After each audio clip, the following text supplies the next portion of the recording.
Jesus, you're all I need. You're more than enough for me.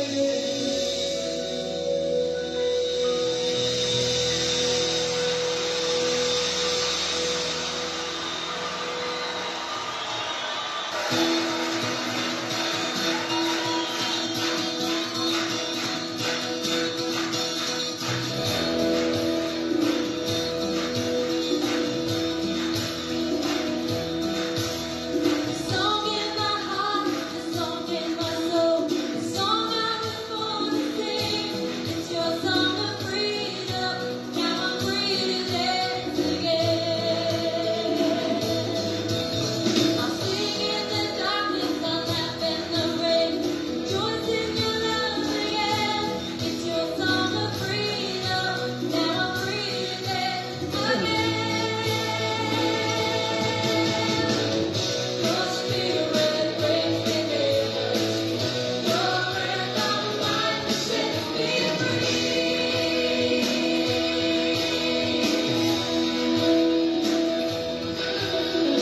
Song in my heart, song in my soul, song I was born to sing. It's your song of freedom. Now I'm free to dance again. Sing in the darkness, I'll laugh in the rain, rejoice in your love again. It's your song of freedom. Now I'm free to dance again. Your spirit brings me liberty. Your breath of life sets me free. Jesus, your love makes me high. Gives me reason to run this race with joy. This song within me, Lord, will bless your holy name. Jesus, I'll dance before your throne. Bring this heavenly sound to you alone. This song within me, Lord, will bless your holy name.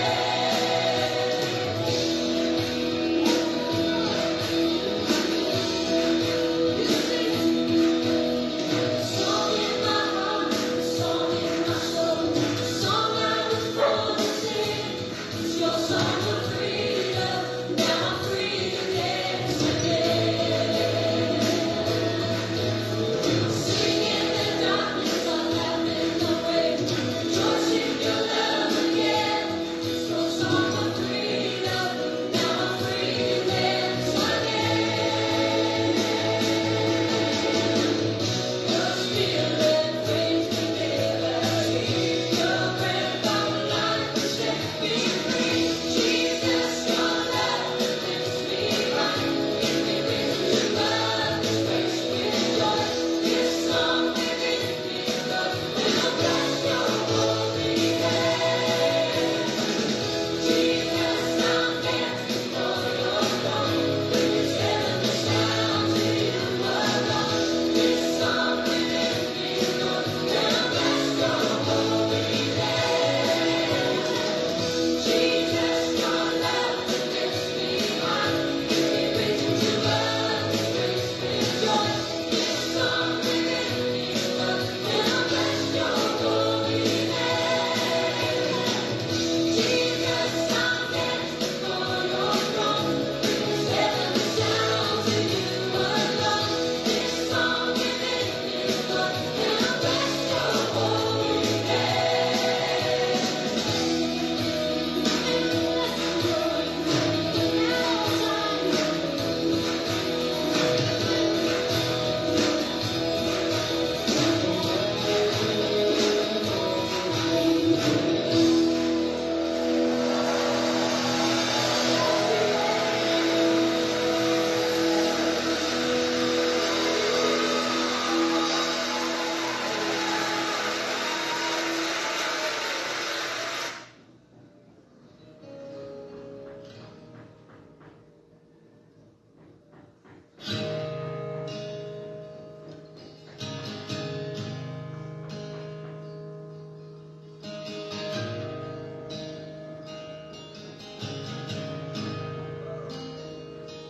I love you, Lord.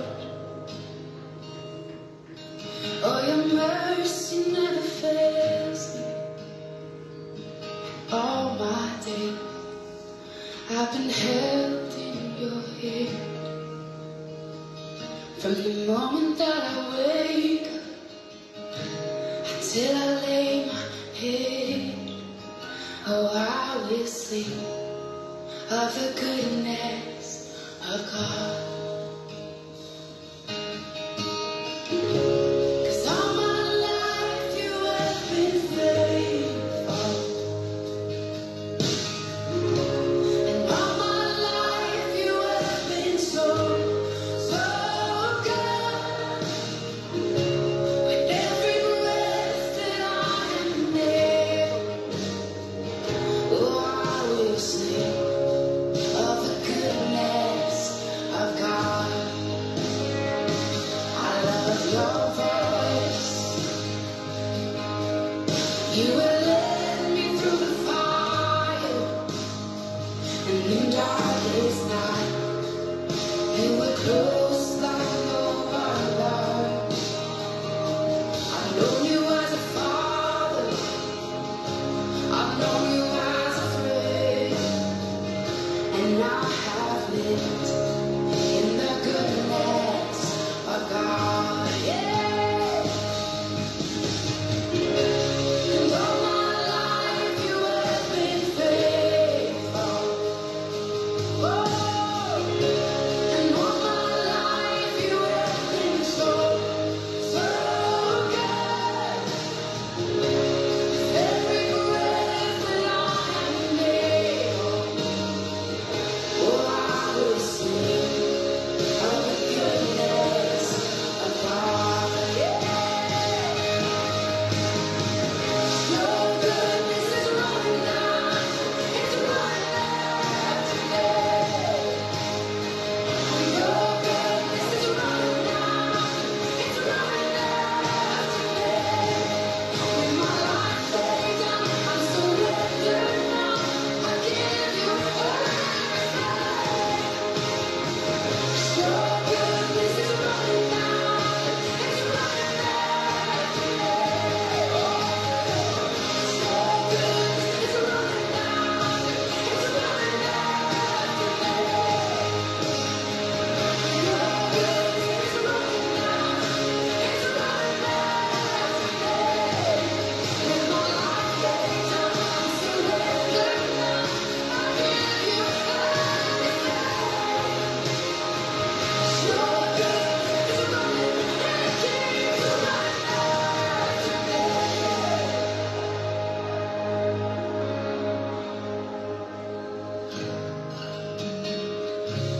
And all my life you have been faithful. And all my life you have been so, so good.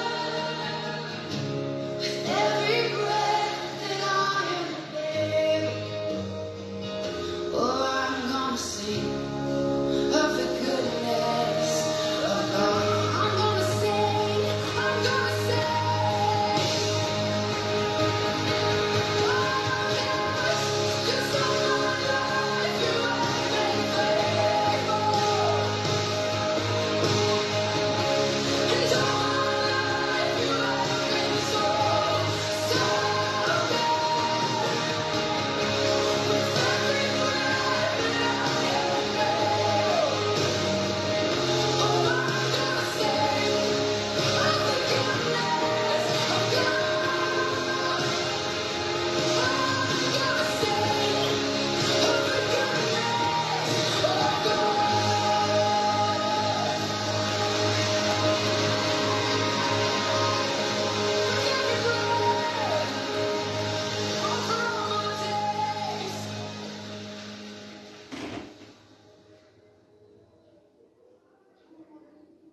Okay, so magandang umaga sa ating lahat dito sa Pilipinas at gayon din po na isang mapagpalang araw muli sa lahat ng mga nasa Amerika, nasa Canada, nasa New Zealand, nasa Singapore at mga iba't ibang dako ng daigdig na kung saan ang tinig na ito ay nakakarating. At sa oras na ito ay salamat sa Diyos at patuloy na tayo po ay muli ay binibigyan ng pagkakataon sa pagitan ng social media upang patuloy na tayo po ay magsama-sama in His holy presence upang makamtan at marinig ang bawat mga instruction ng Panginoon hinggil sa realidad ng katotohanan na ito ang siyang magbibigay sa atin ng kalayaan sa buhay sa patuloy na paglalakbay natin dito sa daigdig na ito. Kaya buksan po natin ang ating mga kaisipan at tayaan natin that our limitation ay alisin natin ang ating limitation and let us soar up beyond our limitation upang lahat ng katotohanan ay matagpuan po natin dahil ang katotohanan it stand beyond limitation of men. Kaya po, kung may Biblia po kayo, ay buksan po natin sa libro ng John chapter 16, verse 31 to 33, King James Version. Jesus answered them, Do you now believe? Behold, the hour cometh, yea, is now come, that you shall be scattered every man to his own, and shall leave me alone. And yet I am not alone, because the Father is with me. These things I have spoken unto you, that in me you might have peace. In the world you shall have tribulation, but be of good cheer, I have overcome the world.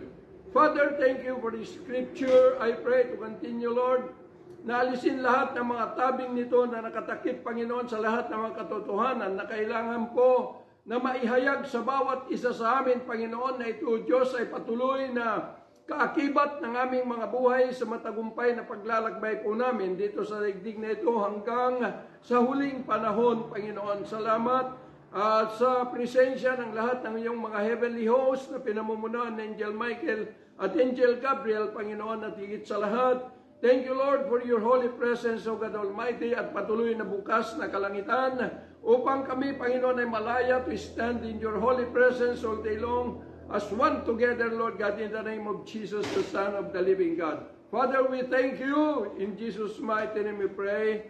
Amen and amen. So, ang ating pong tatalakayin sa araw na ito ay hinggil po sa victorious journey in Christ Jesus, our victorious journey. So, ibig pong sabihin, bakit kailangan na malaman about yung victorious, yung pong matagumpay na paglalakbay po natin? Bakit mayroon bang panganib sa ating pong paglalakbay? Tandaan po natin na ang ating pong Christian living here on planet Earth ay ito po ay isang paglalakbay. At sa ating paglalakbay ay marami po ay naghambalang na elemento o mga sandata ng kaaway upang tayo po ay hadlangan sa matagumpay na paglalakbay natin sa ilalim ng kapamahalaan ng ating Panginoong Hesukristo. So, tandaan po natin that tayo po ay we are a prisoner we are a prisoner of war. Laban ng Diyos at saka si Satan.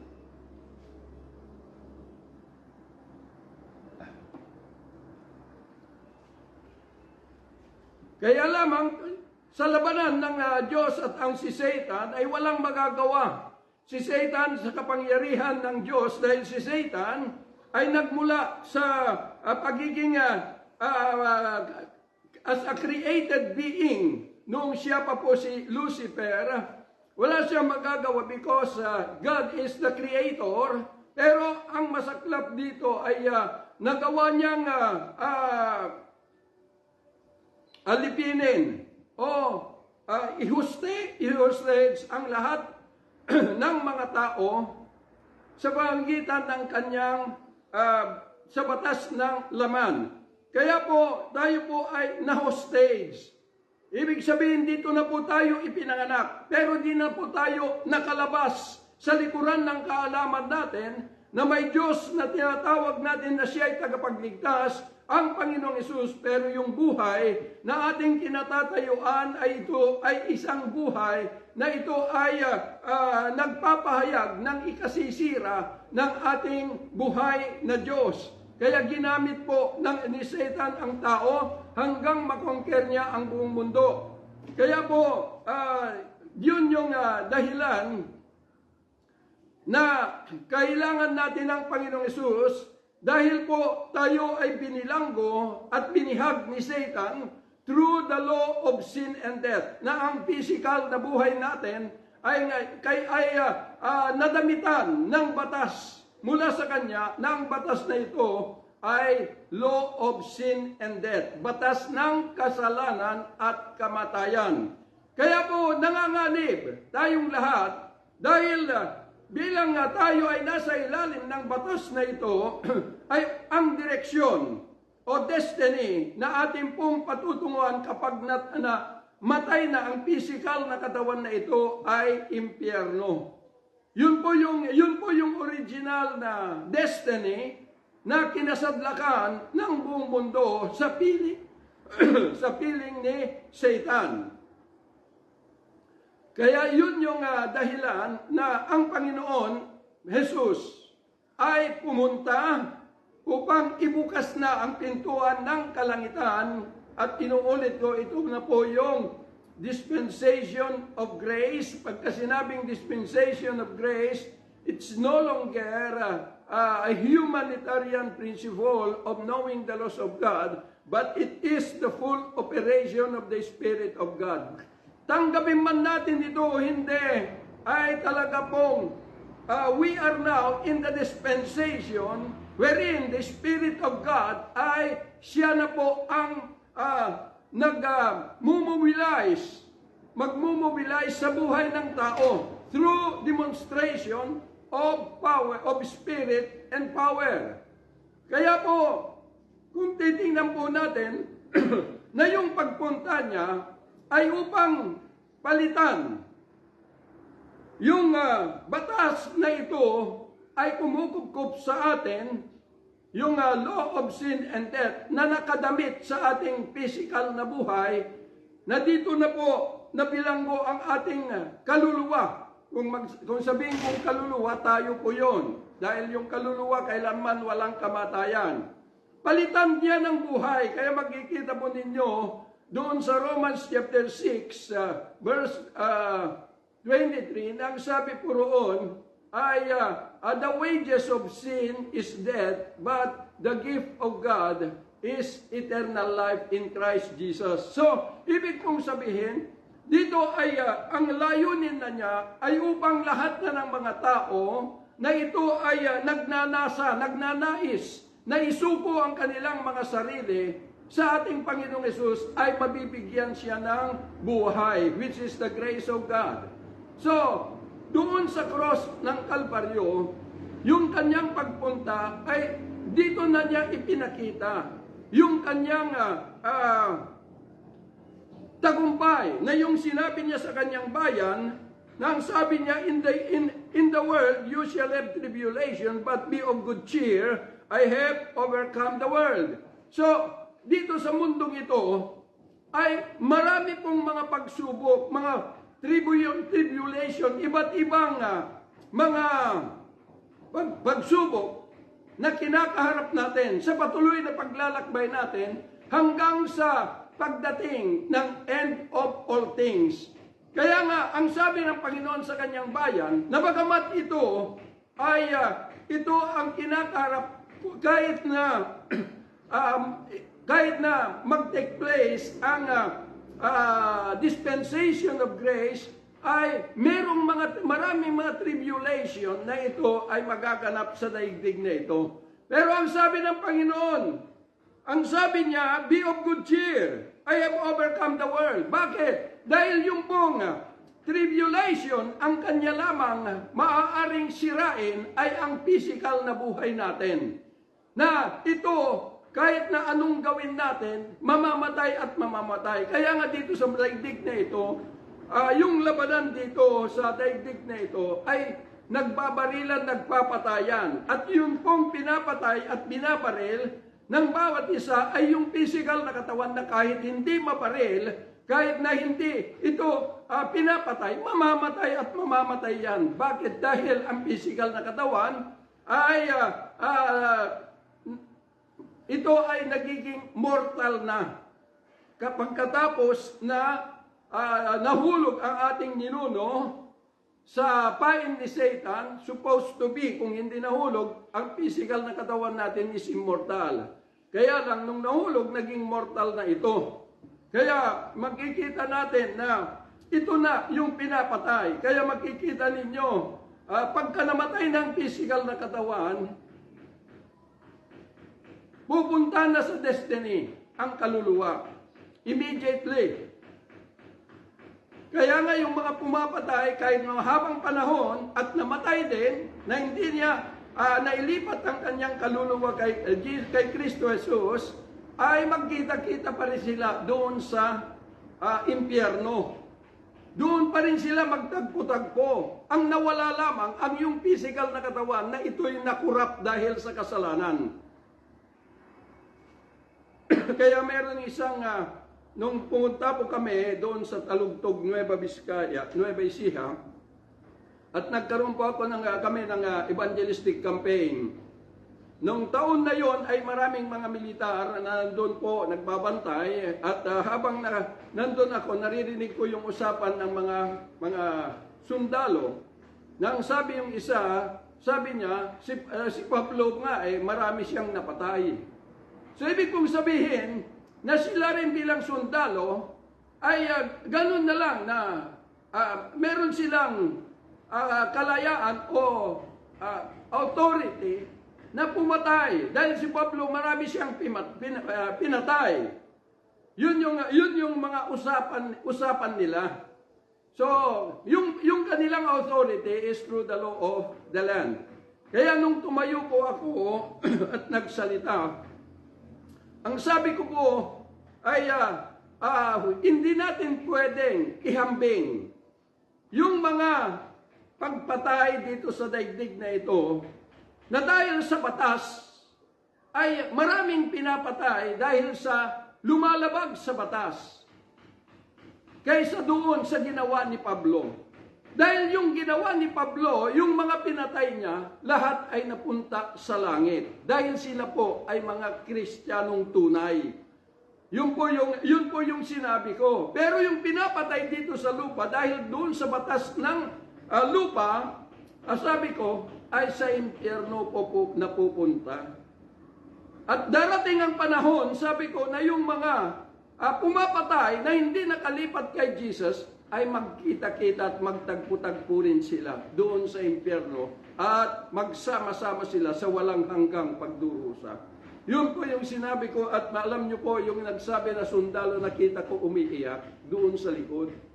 Dahil nagrema sa kanya at naintindihan niya yung sinabi ko na hindi naiintindihan ng mga tao. Na yung physical na katawan ay dito na po tayo kinungker ni Satan sa pagitan ng physical na katawan at kanyang i-initiate sa buhay ng tao mula sa kanyang kapanganakan na yung kahalagahan ng physical na katawan. Dahil hindi Diyos po ang nag-initiate nito. Dahil sabi ng Panginoon in John chapter 6 na sabi niya, the flesh profiteth nothing. Ang laman, ang katawan ay walang kabuluhan. The Spirit gives life. Yun po ang buhay. And the word that I have spoken unto you, they are spirit and they are life. So ibig sabihin na ito na po yung nakagisnan natin. Kaya kahit na anong gawin natin, kahit na nagpunta mga papastor, ay pinaglalaban ang kahalagahan ng physical na katawan.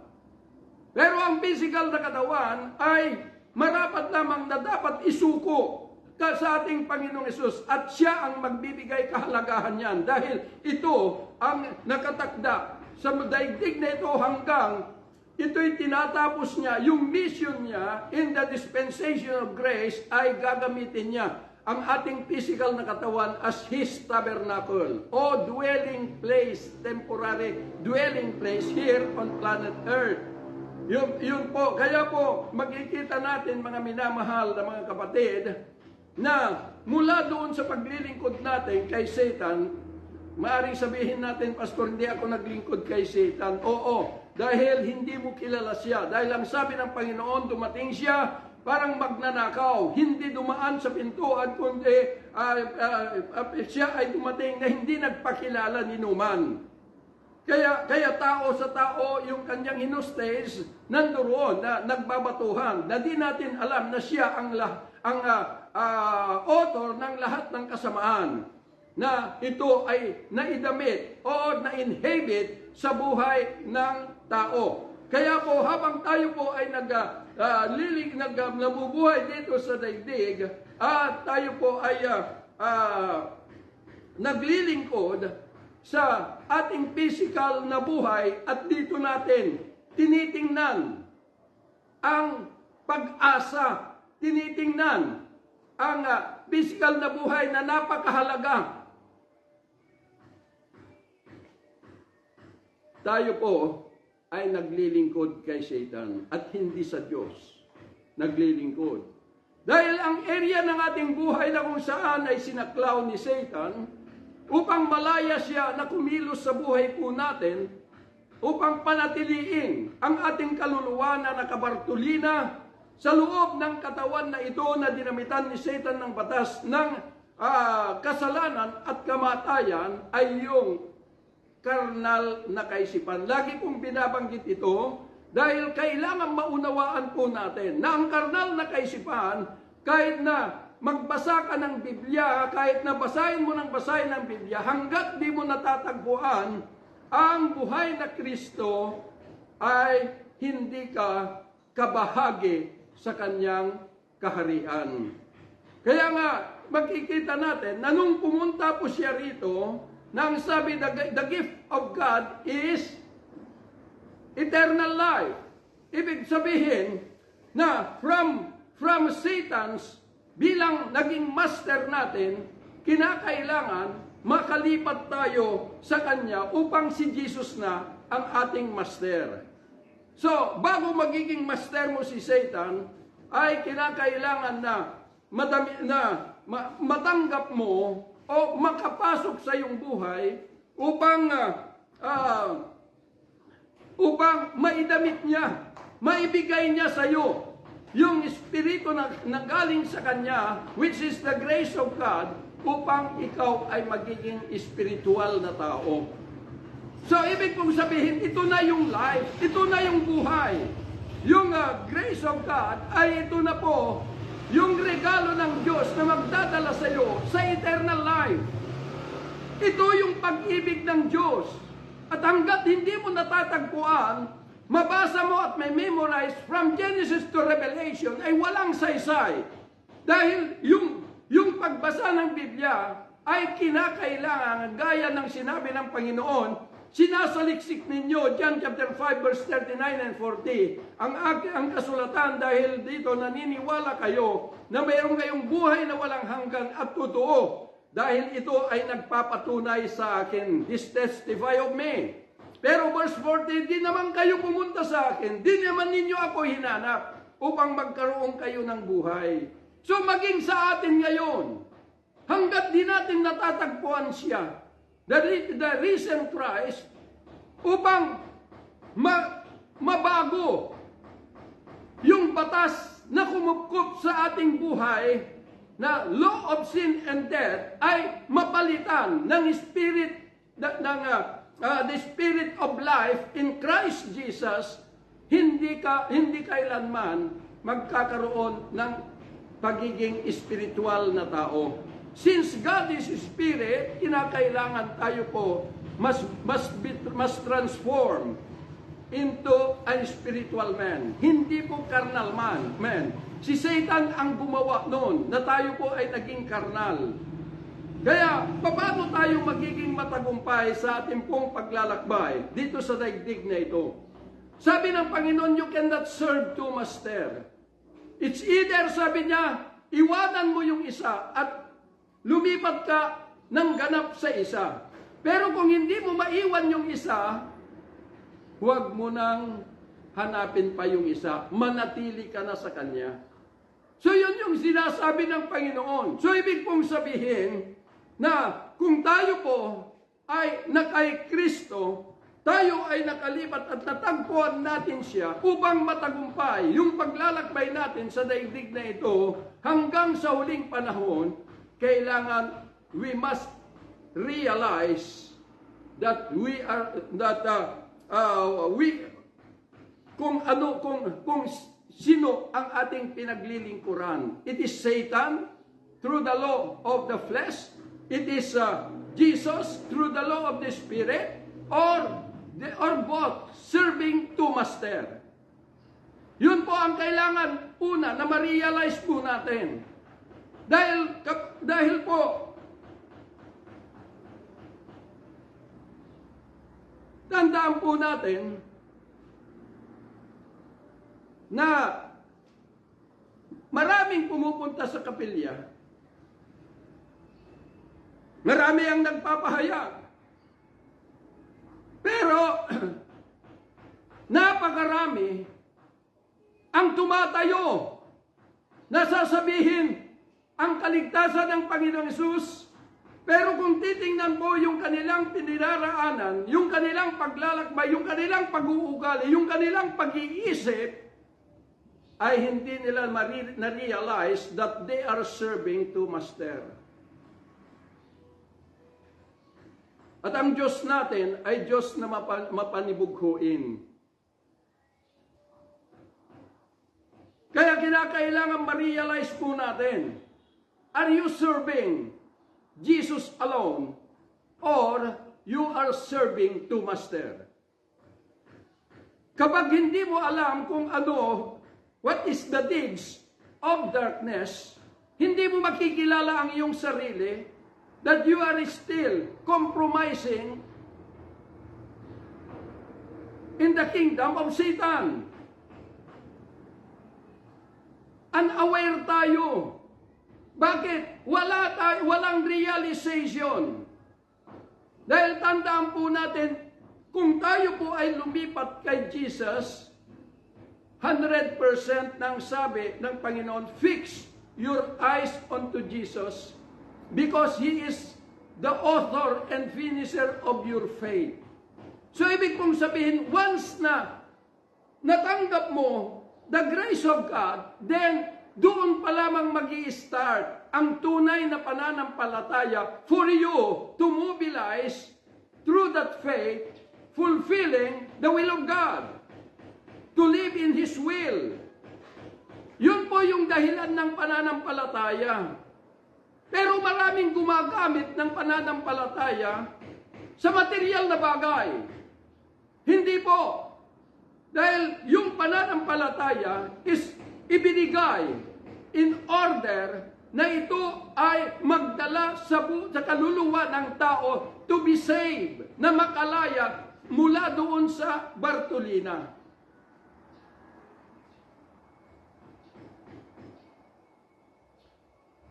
Kaya makikita po natin, mga minamahal na mga kapatid, kinakailangan ma-realize natin na tayo po ay naglilingkod sa iisang master. Kaya sabi ng Panginoon, kung di mo maiwanan si Satan sa magitan ng law of the flesh, huwag mo na akong hanapin pa. Pero kung kaya mong iwanan, sabi niya, lumipat ka sa akin and stay sa aking piling. So yun po yung katotohanan. Ngayon ang katanungan ko sa bawat isa, kayo na yung makakakilala sa inyong sarili. Kanino kayo naglilingkod? Kay Satan through the law of the flesh, or kay Jesus through the law of the Spirit? Huwag niyo ma-misunderstood na yung pong kapag kasinabing law of the Spirit ay wala nang halaga yung physical na buhay. Meron po, dahil yung physical na buhay gagamitin po ni Jesus, na ito'y ginamit ni Satan, ang physical na buhay natin, upang ma-inhibit niya yung kanya pong evil nature at mabilanggo ang ating kaisipan sa batas ng laman upang tayo ay mapasama doon sa panganib na kanyang kahihinatnan, impyerno po.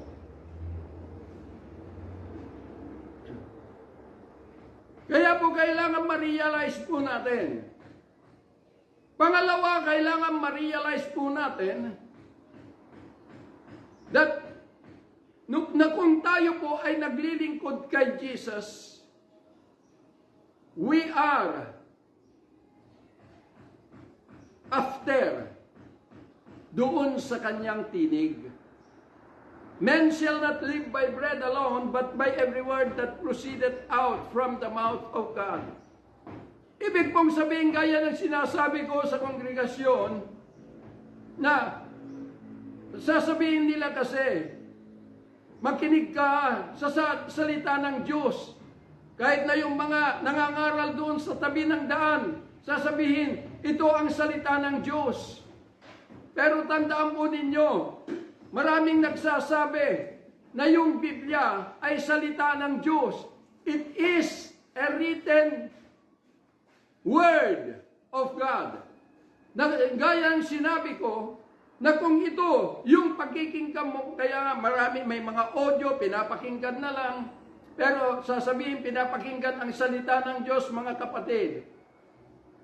The Bible, hindi po yun yung tinutukoy ng Panginoon na men shall not live by bread alone, but by every word that proceeded out from the mouth of God.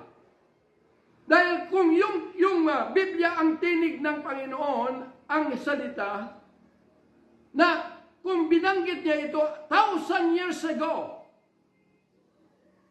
at yung pa rin ang pinapakinggan mo. The purpose of the dispensation of grace ay upang dalhin tayo ng Panginoon sa labas ng kingdom ni Satan. That is salvation.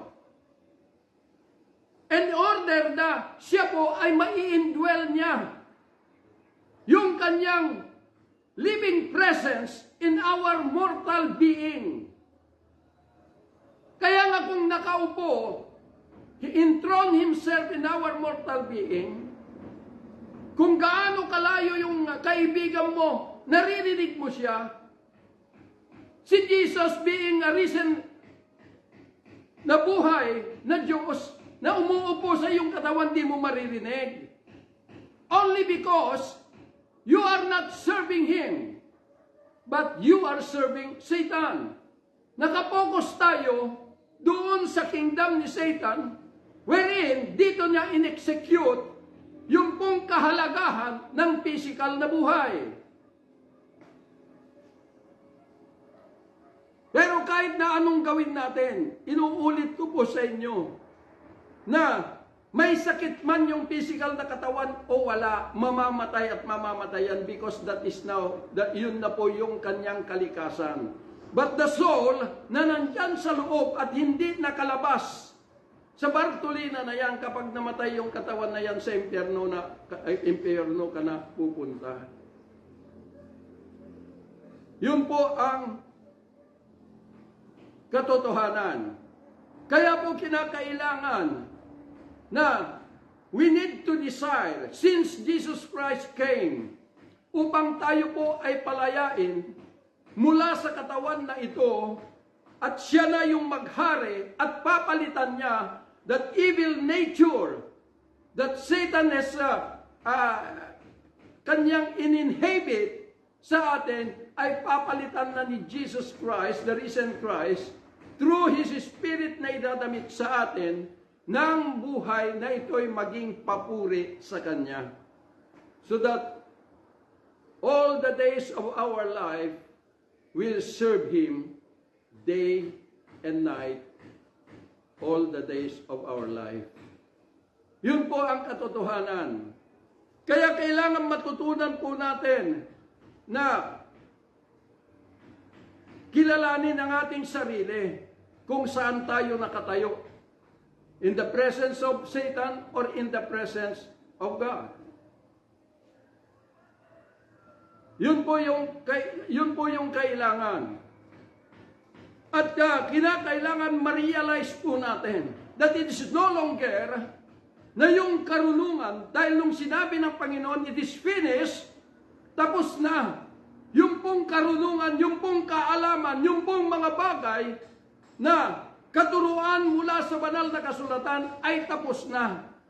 Dahil ang sabi niya, it is finished. Ibig pong sabihin, in the dispensation of grace, pagkatapos na makalabas ka mula sa bartulina ni Satan, nakalaya ka, nailigtas ka ni Jesus, then you are now subject through the demonstration of Spirit and power. So siya na, it is the full operation of the Spirit of God. Kaya po, ang Panginoon sa kanyang pagpasok sa ating mga buhay, ay tayo po ay kanya pong dadamitan ng kanyang kapangyarihan, yung kanyang pagkatao, ng mga iba't ibang mga regalo sa ating mga buhay upang sa ating pong paglalakbay dito sa daigdig na ito, God is able to express His living presence through your life here on planet Earth.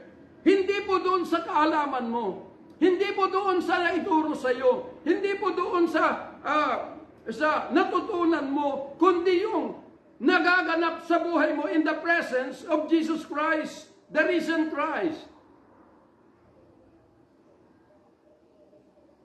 Kaya lamang ang problema ngayon, supposed to be lahat ng mga Kristiyano, we are supposed to be ay mag-operate in the fivefold ministry gift. It is not the will of man that we need to operate in that fivefold ministry gift: apostleship, prophet, evangelist, pastor, and teacher. But it is the mantle is going to mobilize us according to the mantle God has given unto you. Siya yung magdadala sa atin. The gift is going to mobilize us because this will activate through the faith na ito ay dala ng kanyang spirit na idinamit sa atin. If we are going to allow Him to work in our life, na hindi yung kaisipan natin, hindi yung karunungan natin. Kaya magkikita po natin noong pong in Book of Acts, ay nandoon po yung visible presence of the Lord Jesus dahil lahat ng mga bagay, ang daming mga himala na ito'y nagpapatunay na siya po ay buhay. Marami pong nangyayari, marami pong nagaganap. At maging kay Paul doon sa pagpasok niya sa mga Gentile na katulad po natin, bilang Gentile by nature ay ang daming mga miracle na nagaganap. At ito ay naipapakita sa kanyang buhay. Kaya yun po yung Kristiyano. Kaya nga sinasabi ng Panginoon, ano ba yung sabi niya? In Mark chapter 16, na ang tunay na believer sa Kanya, ang sabi niya, and the signs shall follow them that believe. Ito po yung tanda. Hindi po, kung ikaw ay believer, ikaw ang nagdadala, ikaw ang gumagawa yung mga regalo na idadamit niya sa iyo. Hindi. Ang sabi niya rito, in my name shall they cast out devils. They shall speak with new tongues. They shall take up serpents, and if they drink any deadly things, it shall not hurt them. They shall lay hands on the sick, and they shall recover. So, they shall speak with new tongues. Yung po, alam nyo po, ito yung mga hindi matanggap ng maraming mga papastor at mga organisasyon. that is speaking in tongues, akala nila ay isang bagay lamang na gawa-gawa ng tao, but this is the voice or the word of the Spirit God has given you, na nanggaling sa Kanya, na ito yung pinakatanda, na ikaw nga ay isang believer. You are living and serving Jesus Christ as your master. Pero alam niyo po kung paano po ito naputol. Dahil naputol po ang lahat ng mga tanda, mga kababalaghan na ginagawa ng Diyos sa kalayaan ng bawat tao nung dumating po na nag-umpisa na po ang Bible School. Doon na po naputol. Dahil pinalitan na ng karunungan ng tao.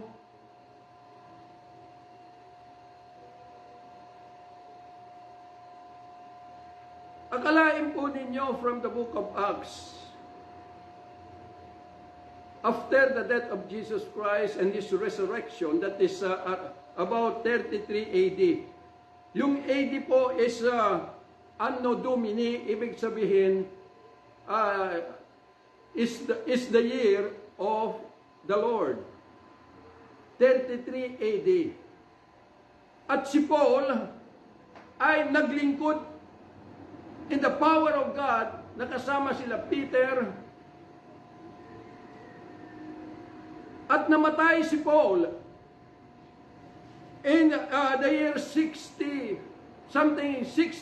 AD.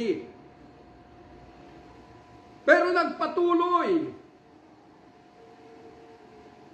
yung mga disipulos o mga believer na ito ay napagtagumpayan ni Pablo. Sila po yung naging martir na ipinaglaban po yung katotohanan through visible, yung pong mga signs and wonders. Naging martir po sila. Bakit? Dahil dito ay bumangon ang mga religious. Kaya po, maraming mga persecution because of a religious people.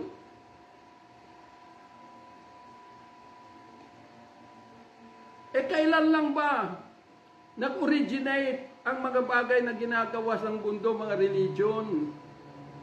Yung pong All Saints Day nag-originate in the year 608. And the All Souls Day through Saint Ubilo ay nagumpisa noong year 998. And Catholic Church ay nagumpisa about 1032 o 1032 years. Mahabang panahon pa nalakbay. Mula nung kamatayan, mula nung nag-take place ang dispensation of grace nung nabuhay ang Panginoong Yesus. 1,000 years bago bumangon ang Catholic Church, mga religion. Pagkatapos dahil si Satan nakikita niya na maraming mga tao na ito'y pumapasok doon sa buhay na presensya ng Diyos through many believers that has been equipped during the time of Paul and Peter and other mga disciples, mga apostles. Ang dami. Kaya ginawa ni Satan ay in-initiate niya yung karunungan ng tao. Ginamit niya yung panahon na kung saan nung gusto niyang itayo yung Tower of Babel through Nimrod, the greatest hunter, na siya ang nag-organize ng maraming lahat ng mga Gentiles para itayo ito na mayroong iisang layunin, isang salita. isang paniniwala lahat yan. Kaya sabi ng Diyos, may tatayo nila dahil iisa sila. Kaya nung nakita ni Satan na ganito ang nangyari, when the Spirit of God ay nakapasok na, nakapag-entron na sa buhay ng tao, marami na ang mga pumapasok in the kingdom of Jesus Christ. Kaya in-initiate ni Satan noong year 1882 sa pamamagitan ni Mr. Simpson na siya yung nagumpisa ng Bible School in America and Canada with Mr. Moody. Sila yung nagumpisa. Kaya nga nung naibangon itong Bible School, marami po ang nakuha ang atensyon. Itong mga Baptist Bible College, ay pinasok hanggang dumami in different Christian denominations, Bethel Bible School, kung ano-ano pa, Rema Bible School. So ginamit ni Satan yung karunungan ng tao. Kaya nga kung magkita-kita ang mga iba't ibang mga denominasyon, hindi nagkakaunawaan. Iisang kingdom ang kanilang ipinaglalaban, pero hindi sila nagkakaunawaan. Bakit? Dahil karunungan na ang tao ang pumalit doon sa buhay na pagkilos ng buhay na Kristo. Tinakpan na ng karunungan ng tao.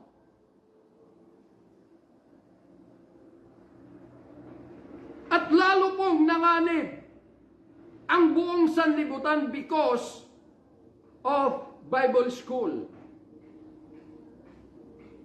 Dahil kapag ikaw ay marunong, nakapag-aral at nakapag-graduate, a minimum of 4 years in the Bible School, akala mo na, spiritual ka na. Akala mo na, ikaw ay naglilingkod kay Jesus.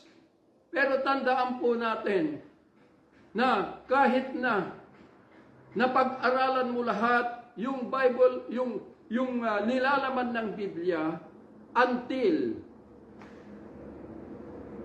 na di mo natagpuan,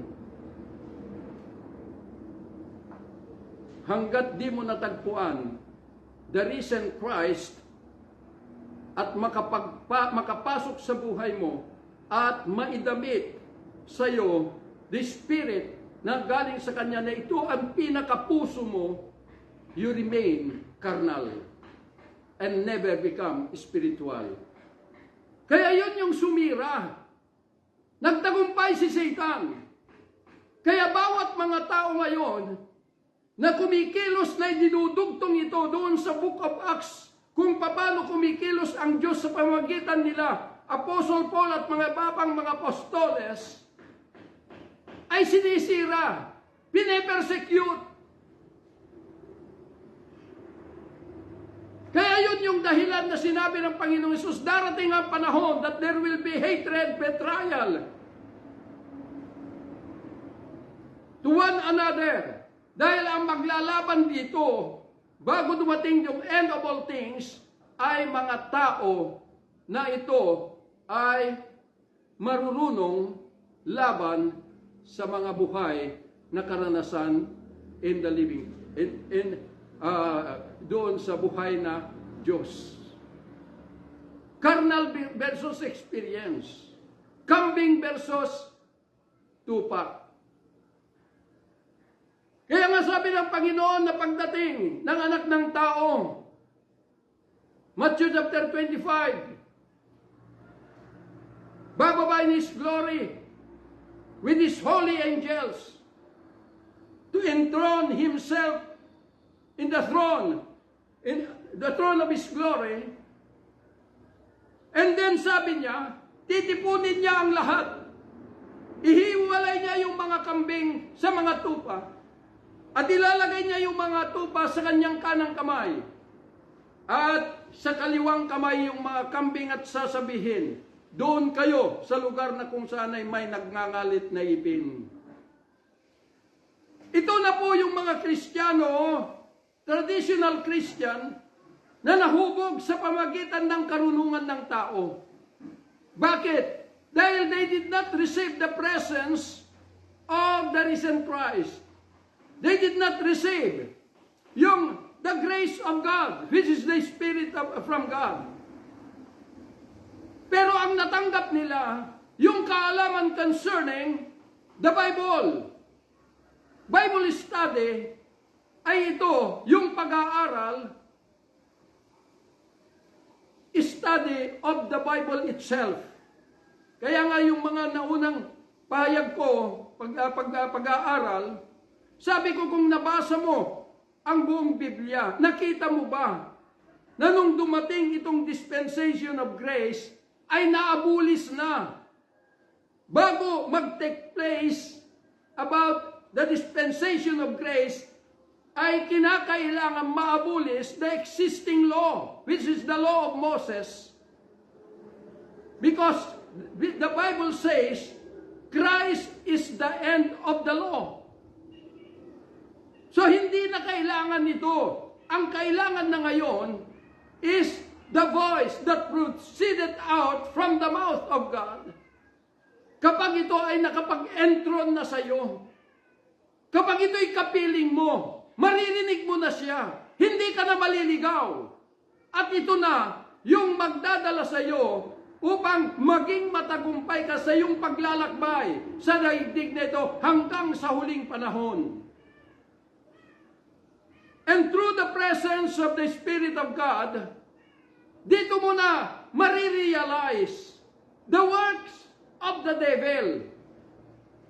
Kaya malalaman mo na kung kanino ka na naglilingkod, kay Satan o kay Jesus, or you are serving both. Serving two master.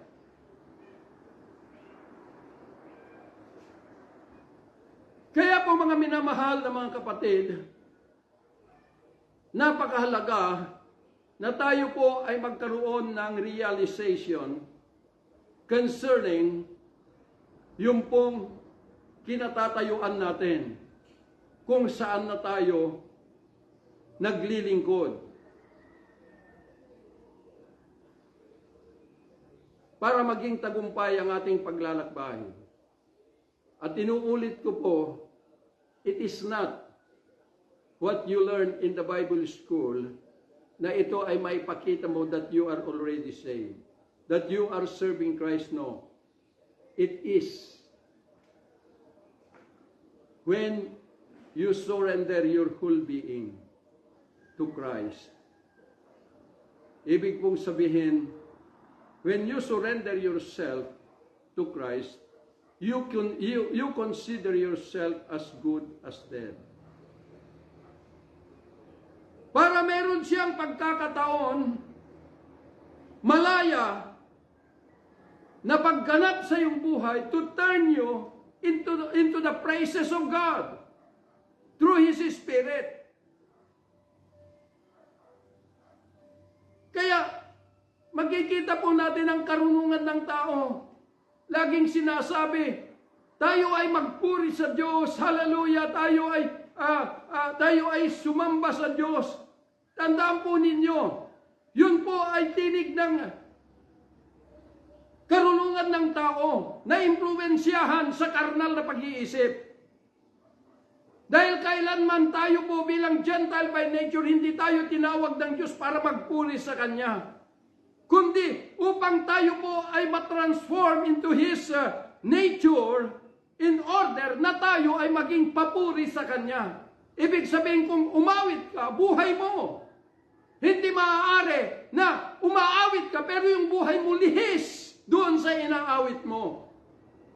Hindi po. Mas mabuti huwag ka nang umawit. Yung awit sa Zion, kung ikaw ay nasa strange land. Kaya nga sabi ni David, mas mabuti na lang na yung dila ko is to cleave doon sa ngalangala ko kung aawit ako ng awit ng Zion, na nandito ako sa estrangherong lupain. Kaya po, kailangan ma-determine po natin. At panghuli, kinakailangan, hindi lamang po darating o hindi lamang po ginagawa, kundi kinakailangan makita mo ang iyong sarili. Marami ka mang pera o mali o konti o wala, na makita mo ang iyong sarili that you are now a stranger in this world. Because if you are living in Christ, you are now pilgrims and a stranger of this world. Hindi ka na at home sa mundong ito. Kaya nga kung ito'y nararamdaman mo, na ikaw ay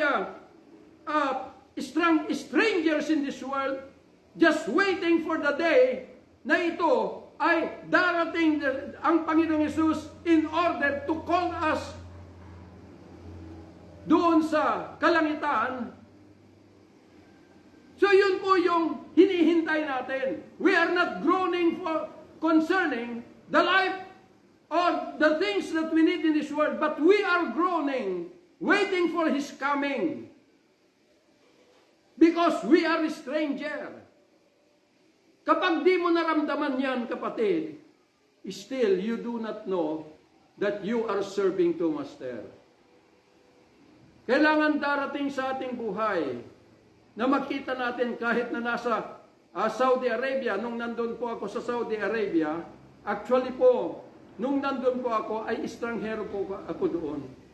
May pera ako, may pinapadala, pero still, hindi ako at home because I am a stranger in that land. Ganun na po ang damdamin po natin, ang kaisipan, ang puso po natin, na mararamdaman kapag nandito na po tayo in the kingdom of Jesus Christ. We are a stranger.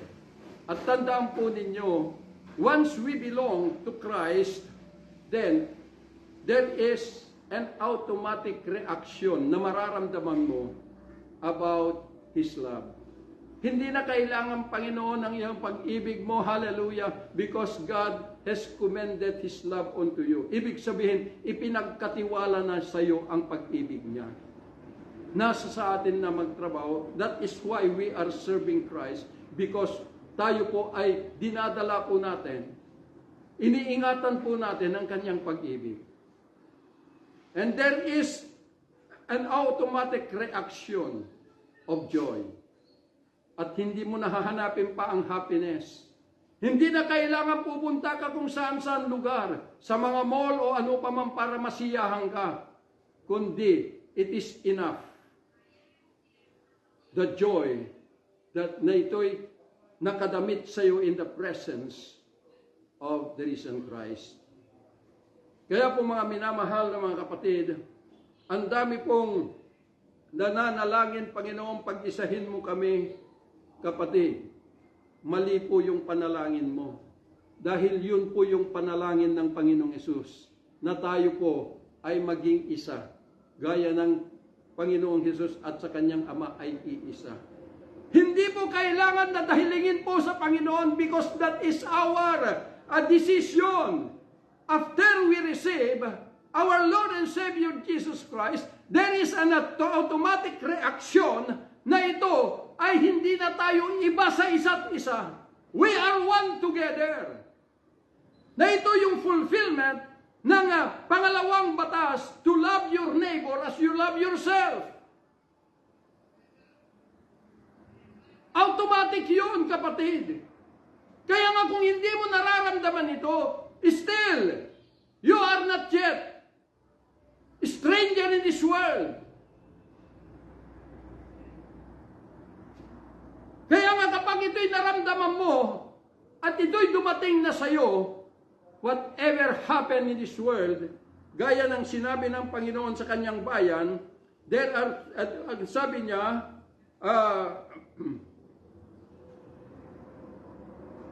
there is a tribulation You will,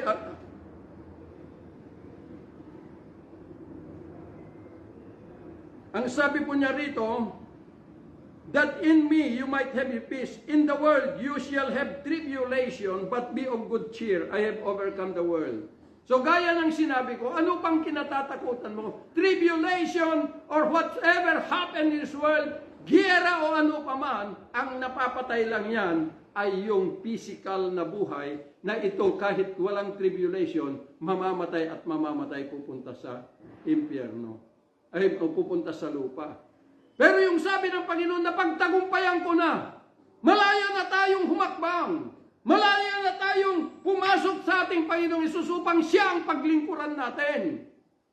Upang darating man ang tribulation, wala nang kapamakan, wala nang panganib dahil yung katawan na ito ay babalik sa lupa ay yun lang ang apektado ng tribulation that is in this world. Ang daming takot. Takot sa lindol, takot sa bagyo,